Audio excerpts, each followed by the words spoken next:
తాజా సమాచారాన్ని చూస్తున్నాం. జంట నగరాల్లో బ్యాంకుల వద్ద భారీ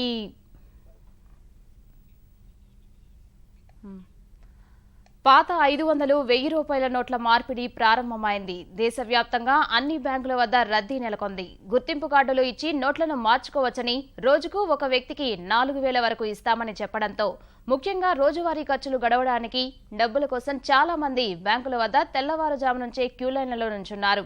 ఉదయం బ్యాంకులు ఇంకా తెరవక ముందే భారీ ఎత్తున క్యూలు కనిపించాయి. దేశంలో అక్కడా ఇక్కడా అని లేకుండా దాదాపు అన్ని రాష్ట్రాల్లోనూ ఇదే పరిస్థితి ఉంది.